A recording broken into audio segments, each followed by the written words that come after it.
아멘. 신앙생활을 하는 초기에 있는 사람들, 이제 처음 신앙생활을 하는 사람들은 그동안 본인이 해왔던 어떤 관행적인 것 또는 의식적인 이런 것들이 있어요. 근데 그런 것들을 앞으로도 계속 해야 될지 말아야 될지 고민을 하게 돼요. 예를 들어 제사를 계속 드려야 되는가, 드려도 괜찮은가, 술과 담배를 어떻게 해야 하는가, 먹는 문제, 마시는 문제와 같이 신앙생활을 하기 전에는 내 자유의사에 따라서 행했던 일들이 이제 신앙생활을 하면서는 좀 눈치를 보게 되고 조심스러워져요. 그래서 먼저 믿음의 길에 들어선 신앙의 선배들이 어떻게 하는지, 어떤 생각을 갖고 있는지, 그런 부분에 대해서 어떤 판단을 하는지, 이제 신앙생활을 시작한 나와 똑같다면야 문제가 없지만 이제 거기서 차이가 조금 난다 그러면 그럴 경우에는 내가 이제 선택을 해야 되잖아요. 나 혼자 있을 때는 뭐 어떤 선택을 하는데 갈등이 생긴다 할지라도 그것이야 뭐 누가 보지 않으니까 내가 어떻게 할 수 있겠지만, 신앙의 선배들과 같이 있을 때는 아주 신경이 많이 쓰이는 거예요. 상가에 가서는 어떻게 해야 되는 거예요. 뭐 이런저런 문제 때문에. 그래서 그 신앙의 선배들의 말 한마디 한마디가 나한테 영향을 미쳐요. 뭘 마시려고 들었다가도 한마디 하면은 넣을 수밖에 없고, 뭘 옷을 어떻게 이렇게 입으려다가도 또 한마디 하면 또 이렇게 할 수밖에 없어서 이게 보통 불편한 게 아니에요. 그래서 신앙생활을 처음 시작할 때는 이런 불편함들이 많이 있어서, 또 이런 불편함 때문에 나는 교회 못 가겠다 이런 분들도 없지 않아요. 로마 교회도 사실 처음엔 그런 상황이었어요. 믿음이 연약한 자들이 있었다는 거예요. 이들이 믿음이 연약한 것은 신앙 연수가 짧아서 연약한 것을 말하지 않아요. 이들은 유대계 기독교인들이었어요. 그래서 이들의 배경에 구약의 법이 적용됐어요. 율법이 적용돼. 또 유대교의 전통이 있었어요. 이들은 이것대로 살아온 사람들이 몸에 그대로 배어 있어요. 그들의 삶의 방향을 그렇게 제시하고 있었어요. 특별히 먹는 문제에 있어서 음식과 관련된 규례와 그들의 관행이 있었어요. 여기 얽매여서 이들은 살았어. 어찌 보면 구체적으로 어떤 것에 영향을 그렇게 받았을까 보면 아마도 다니엘이 그 포도주와 육식으로 자기를 더럽히지 않겠다. 그래서 느부갓네살이 제공한 그 포도주와 나는 고기를 먹지 않고 나는 물과 채소만 먹겠다 해서 이렇게 경건의 본을 보였던, 아마도 그런 모습이 이들에게도 있지 않았었던 것인가. 그래서 나도 그것을 본받으려 한다. 그래서 유대인들이 그걸 따르지 않았을까 하는 그런 생각도 있어요. 반면에 모든 음식을 가리지 않고 먹는 성숙한 자도 교회 안에 있었다는 거예요. 로마 교회 안에. 그래서 성숙한 자는 규례와 관행에 얽매여서 사는 신자를 향해 그의 결정을 비판하지 말라. 지난주 말씀이었어요. 왜냐하면 그의 신앙이 지금 자라고 있는 중이고 그를 세우는 권한은 주인에게 있다. 그를 세우는 권한이 나한테 있지 않다. 내가 뭐라고 말해가지고 그를 이리 붙들고 저리 붙들고 해서 내가 데려가는 게 아니다. 하나님이 그를 세우신다. 주인 되신 하나님께서 그를 잘 양육하여 자라게 하시기 때문이다. 그렇다고 해서 그러면 우리는 연약한 자가 생각하고 행동하는 것을 무조건 다 받아들이고 아무 말도 하지 말고 문제 삼지 말아야 하는가? 그렇지는 않다는 거예요. 디모데전서 4장에도 보면 이제 거기 결혼을 금하고 어떤 음식은 나쁘니까 절대로 먹어서는 안 된다고 이렇게 가르치는 자들이 있는데, 이들은 어떤 자들인가? 디모데전서 4장 1절에 보면 거짓의 영을 따르는 마귀의 가르침을 따르는 이단이다 이렇게 말했어요. 이런 가르침도 있다는 거예요. 이런 가르침. 그렇기 때문에 믿음이 연약한 자들의 판단과 행동에 대해서 하나님께서 잘하게 하실 테니까 그냥 입 뚝 닫고 있어라 이런 말이 아니고, 다만 믿음이 연약한 자의 신앙이 자라기까지 자라는 과정 중에 나타나는 이런 미숙한 부분들을 함부로 정죄하고 판단하기보다는, 왜냐하면 정죄하고 판단하는 것으로 그가 나갈 다음 과정을 발을 못 디딛게 하는 그런 장애물이 될 수 있기 때문에 그렇게 하지 말고 기다려주고 배려해주는 아량이 공동체 안에, 교회 안에 필요한 것을 말씀했어요. 이제 음식에 대해 믿음이 연약한 자와 성숙한 자 사이에 생각과 의견이 차이가 있는 것을 어떤 자세로 받아들여야 될지 우리가 살펴보았는데, 이제 오늘 본문은 음식에 이어서 나를 구별하는 일에 있어서 일어나는 의견 차이에 대해서 말씀하고 있어요. 5절 6절이 어떤 사람은 이 날을 전날보다 낮게 여겨 여기고 어떤 사람은 모든 날을 같게 여기나니. 두 그룹이죠. 각각 마음으로 확정할지니라. 나를 중히 여기는 자도 주를 위하여 중히 여기고 먹는 자도 주를 위하여 먹으니 이는 하나님께 감사하며 먹지 않는 자도 주를 위하여 먹지 아니하며 하나님께 감사하느니라. 이렇게 돼요. 도대체 어떤 날인지는 골로새서 2장 말씀으로 보충을 좀 해봐야 돼요. 2장 16절 17절에 보니까 그러므로 먹고 마시는 것과 여기에 이제 날이 어떤 날인지 절기나 초하루나 안식일을 이유로 누구든지 너희를 비판하지 못하게 하라. 이것들은 장래일의 그림자이나 몸은 그리스도의 것이니라. 이렇게 말씀. 어떤 사람은 구약의 율법을 지키는 걸 중시했어요. 그 이유는 왜 그것을 중시해요? 그것이 구원을 이루는 길이다. 그것이 하나님께 가까이 가는 길이고 그것이 하나님이 원하는 것이다. 이렇게 생각했기 때문에 그래요. 사실 구약의 날들은 무엇을 말하는가? 17절에 이것들은 장래일의 그림자이나 몸은 그리스도의 것이니라. 골로새서 2장에서 이렇게 말씀해요. 그림자라는 거예요. 그림자. 그래서 구약의 날들은 장차 오셔서 구원하실 그리스도의 그림자였다. 그런데 그림자를 가지고 그냥 여태껏 그렇게 지키고 살다가 이제 그리스도께서 오셨어요. 실체가 오셨고 그리스도를 믿는 믿음으로 구원받았기 때문에 더 이상 그림자인 절기와 날들 안식일을 강요하거나 고집할 이유가 없어진 거죠. 날들을 강조하면서 강요한다면 바울이 가르친 그리스도의 십자가, 내가 그리스도의 십자가 외에는 다른 것도 아무것도 중하게 여기지 않겠다 했는데 그걸 가르쳐놨는데 지금 나를 이걸 꼭 지켜야 돼. 막 이렇게 나가게 되면 그리스도의 십자가가 헛된 일이 될 것 같아서 바울은 두렵다. 갈라디아 교회에 전한 말씀에 이게 똑같은 게 있어요. 4장 10절에 보니까 너희가 날과 달과 절기와 해를 삼가 지키니, 이 사람들이 관행적으로 이 전통적으로 해왔던 이 부분이 결코 자기들 몸에서 금방 떼어낼 수가 없어.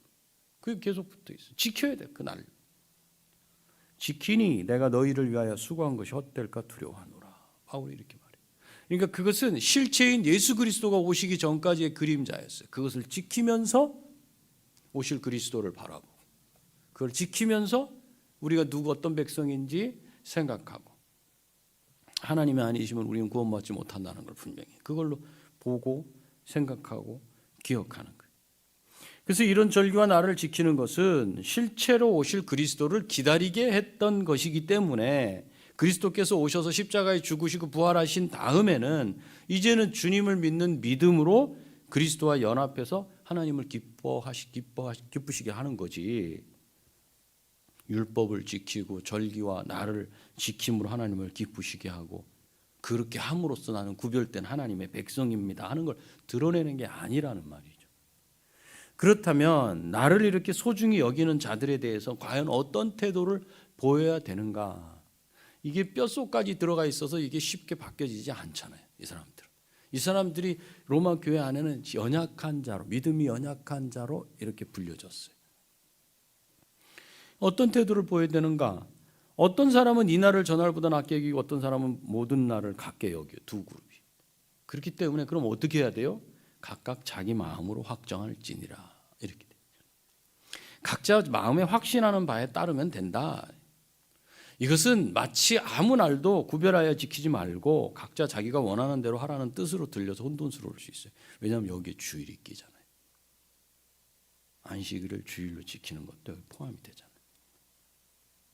그 사실을 이 부분을 설교하는 어떤 분은 또 안식일에 대한 부분도 신약에서 지키라고 하지 않았기 때문에 그 부분을 주일로 가져와서 이렇게 말씀하는 건 좀 도가 지나칠 수 있다 이렇게 하는 분도 있기는 한데 어찌됐건 지금 날이 중요하지 않다 이렇게 하면 우리가 딱 드는 생각이 그러면 주일은 어떻게 되는 건지 이렇게 이제 말할 수 있어요. 그래서 혼돈스러울 수 있어요.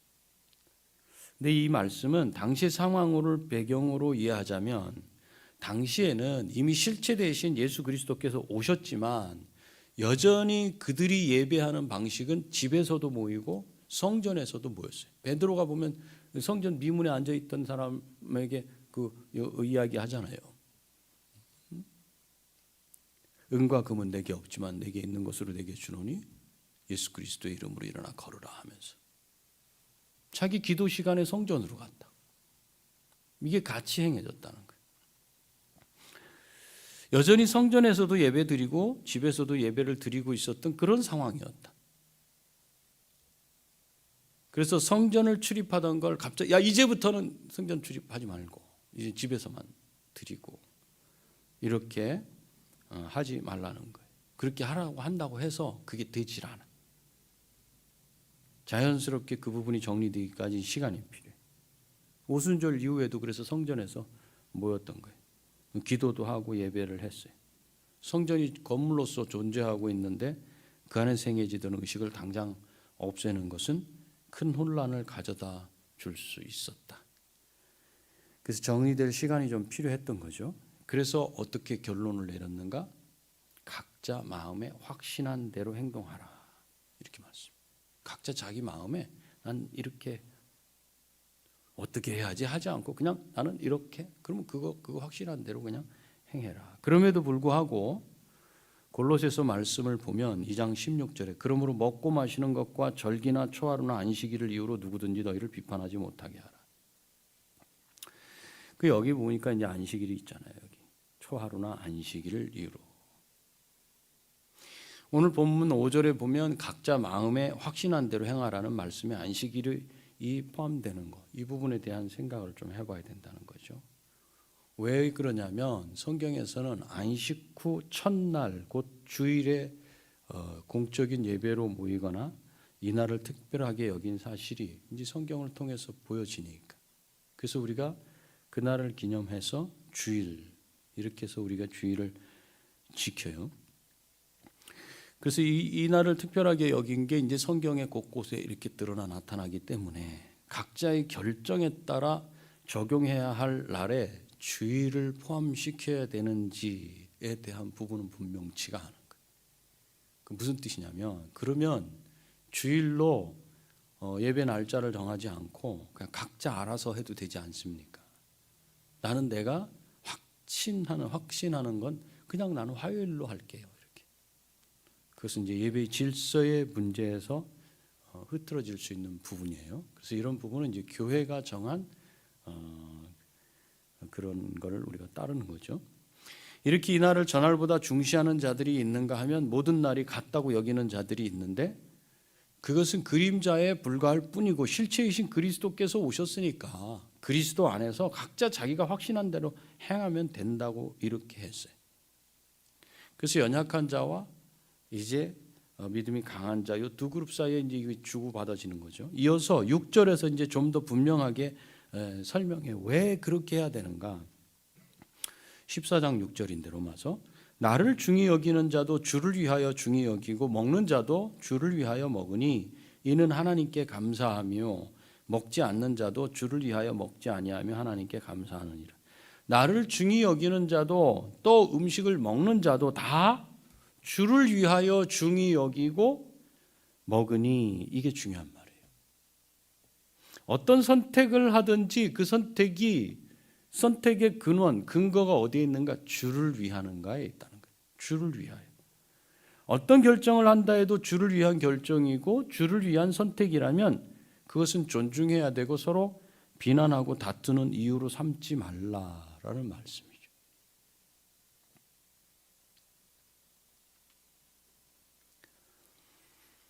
서로의 신앙의 성숙함 또는 신앙의 미숙함에서 오는 그 차이 있을 수 있다. 근데 그것을 서로 배려하고 결정을 존중해 주라. 어떨 때 그것이 주를 위한다라는 그 기준이 분명한다면. 그래서 7절에서 설명을 하기를 우리 중에 누구든지 자기를 위하여 사는 자가 없고 자기를 위하여 죽는 자 없도다. 우리가 살아도 주를 위해 죽어도 주를 위해 죽나니 그러므로 사나 죽으나 우리가 주의 것이로다. 이를 위해 그리스도께서 죽었다가 다시 살아나셨으니 곧 죽은 자와 산 자의 주가 되려 하심이라. 믿는 신자는 자기 자신을 위해 살거나 죽지 않는다고 말해요. 우리가 살아있을 때도 주를 위하여 살고 죽는 것도 주를 위해 죽어야 하는데 그 이유가 뭔가 주의 것이기 때문에 그래요. 요거를 놓치면 안 된다는 거예요. 우리 자신을 위해 열심히 살지만 주의 것이라고요. 우린 죄로 죽었다 그랬잖아요. 죽은 걸 샀어요. 예수 그리스도의 피로. 그래서 우린 누구께 됐냐? 하나님 것이 됐어요.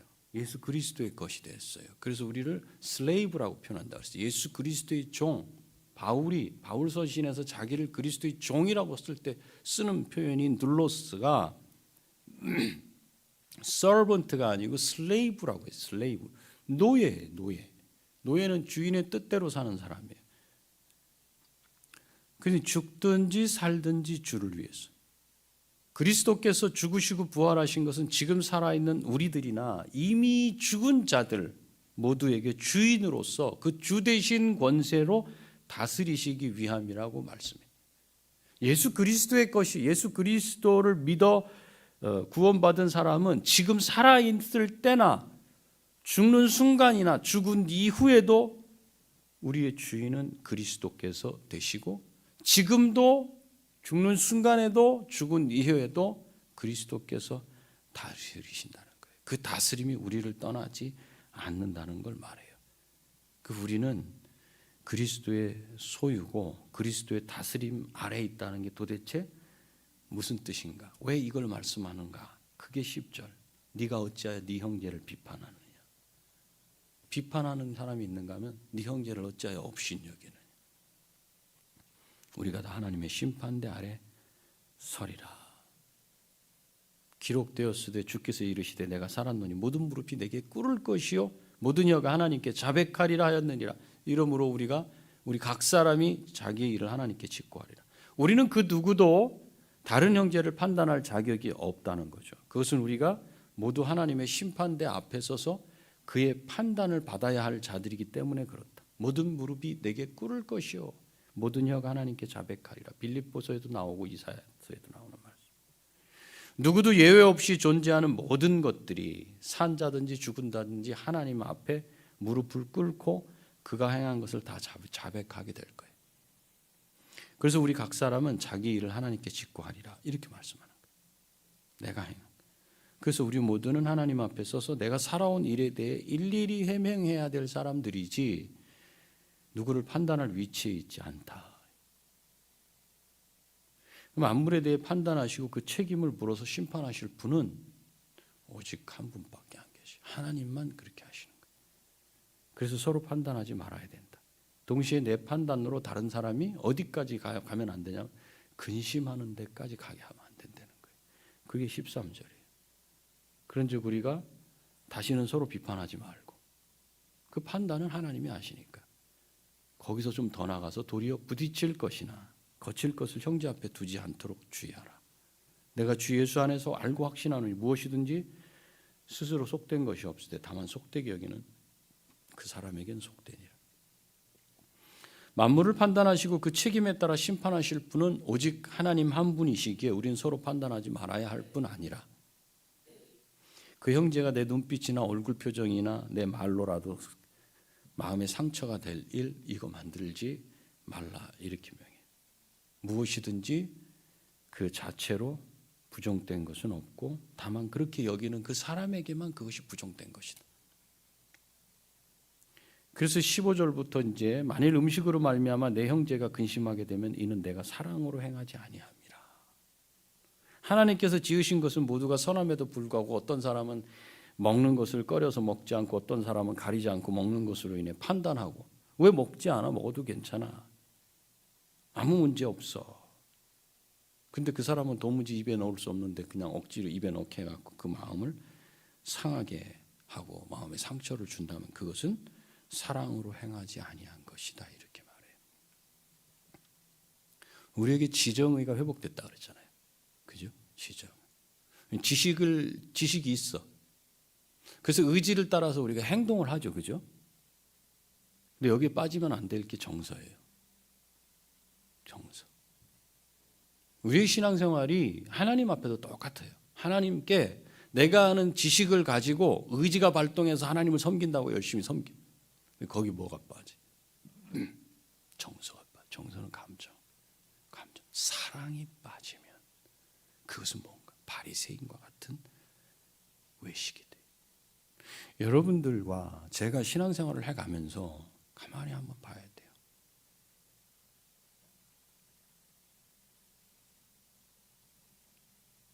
내 안에 섬김에 열정이 있는가? 아니면 열정이 없는가? 열정이 없으면 뭐가 없느냐면 이 중간에 정서가 빠진 거예요. 우리 의지는 지성에 의해서도 움직여지고 정서에 의해서도 움직여져요. 그래서 혼적인 삶은 어떤다 그랬어요. 근데 마음이 원하는 대로 간다 그랬잖아요. 몸이 막 그냥 이렇게 해줘. 그러면 에이 뭐 있어 해갖고 마음으로 따라간다 그랬잖아요.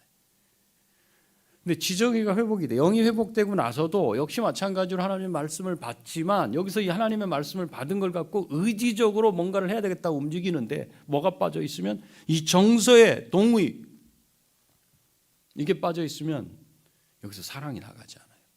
하나님을 섬기는데 아는 지식으로만 섬겨요. 이게 누군가 바리새인들 서기관들이 외식을 하게 돼요. 그래서 여기 있는 것처럼 믿음이 강한 자들처럼 판단해 정죄해. 보니까 뭐가 빠져있는가? 그 가운데 정서, 사랑 부분이 빠져요. 사랑이 빠지면 뭐가 안 되냐? 열정이 안 생겨요. 내가 신앙생활을 하면서 열정이 생기지 않는가? 교회를 섬기려고 그러면 섬기는 일에 다 힘이 빠진 상태로 섬겨야 돼. 내가 왜 그걸 해야 되는지 모르겠어. 그러면 어쩌면 나는 외식하는 사람으로서 지식만 가지고 움직여지는 그런 부분이 아닌가? 그렇다면 사랑이 중간에 빠졌다. 누구를 향한? 하나님을 향한 사랑은 없어요. 그냥 종교인으로서 그냥 살아가는지 몰라요.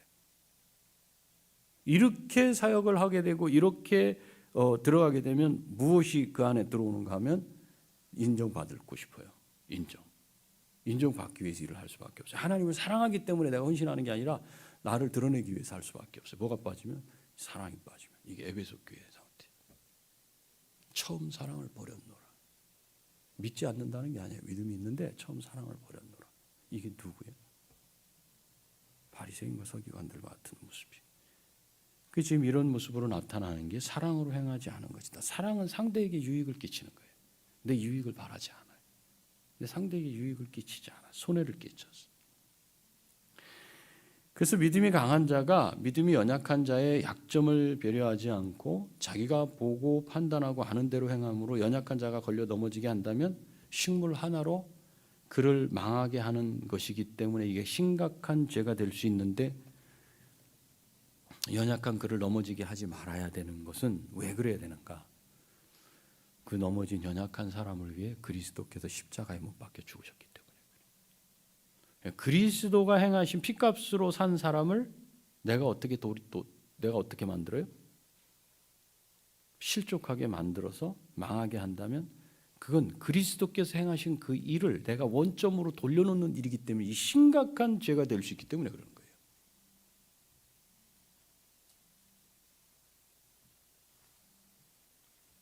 분명한 지식이 있어서 나는 거리낌이 없이 먹었고 또 그 행위가 선한 양심을 따라 행했지만 그 일이 다른 사람을 걸려 넘어지게 했다면 나의 선한 행위가 비난받을 일이 될 것이다. 이렇게.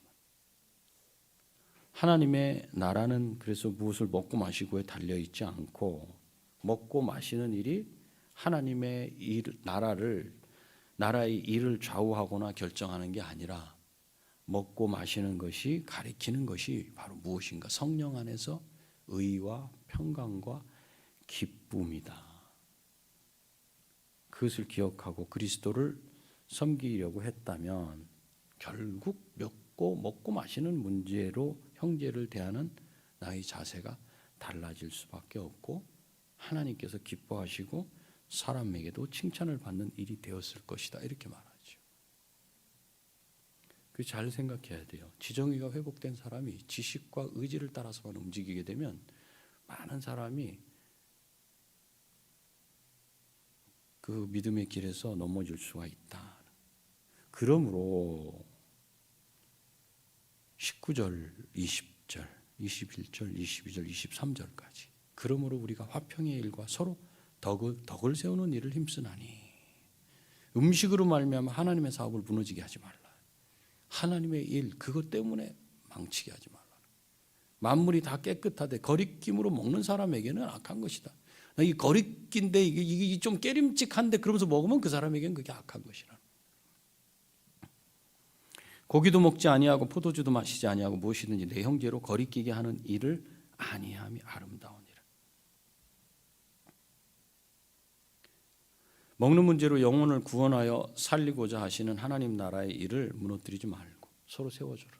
하나님 나라 일을 이 먹는 문제 때문에 넘어지게 하지 말아라. 모든 식물이 다 깨끗하지만 거룩김으로 먹는 사람에게 깨끗한 그 음식에 어떤 의미를 그 사람이 부여했기 때문에 그것은 해를 끼칠 수 있다. 그 사람에게는. 그래서 고기를 먹거나 포도주를 마시는 일에서 형제로 걸림이 되지 않게 하는 일, 그 일이 아름답다. 그 모든 음식은 하나님이 주신 것이라는 지식을 가지고 있어서 무엇이든지 감사함으로 먹는다면 좋은 일이고 아무 문제 없지만 그렇게 아무 거리낌 없이 먹는 나의 모습이 믿음이 연약한 자에게 걸림이 될 수 있어서 걱정된다면 이거 누군가가 믿는 사람이 있을 것 같은데 이게 뭐 그냥 지식으로 보자면 다 괜찮은데 먹는 사람이 있어서 안 되겠다 하면 먹지 않는 게 아름답다. 하나님께서 이 땅 가운데서 허락하지 않으신 건 없어요. 어떤 것, 음식을 다 가능해요. 근데 우리 한국은 좀 유별나요. 왜 그런가? 우리 한국에 들어왔던 선교사님들이 이제 청교도 신앙을 갖고 있었던 선교사님들이. 그래서 이것도 하면 안 돼, 저것도 하면 안 돼, 이런 것들을 좀 세워놨어요. 그런 것들이 우리 한국교회 전통처럼 쭉 가다 보니까 참 그런 부분에서 많이 넘어지기도 하고 힘들어하기도 해요.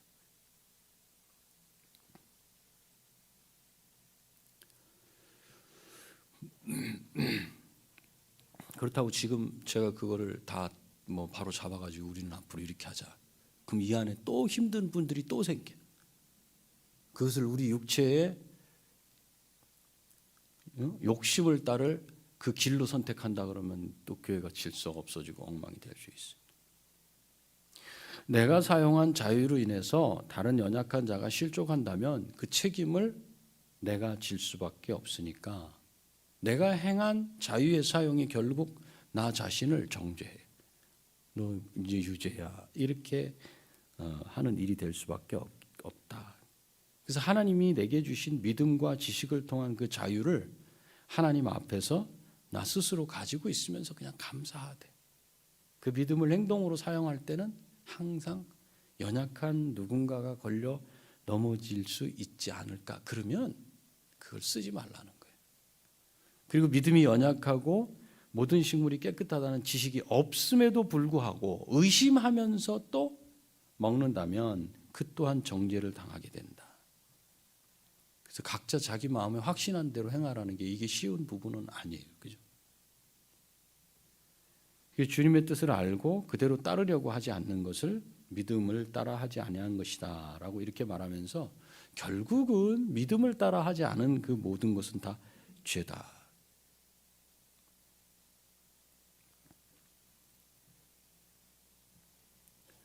정리하자면 그리스도 안에서 그리스도를 신뢰하고 그리스도가 나를 다스리시는 주인이시고 만물의 주인이심을 믿고 인정한다면 믿음이 약한 형제들을 사랑하는 자세를 분명하게 가져야 한다.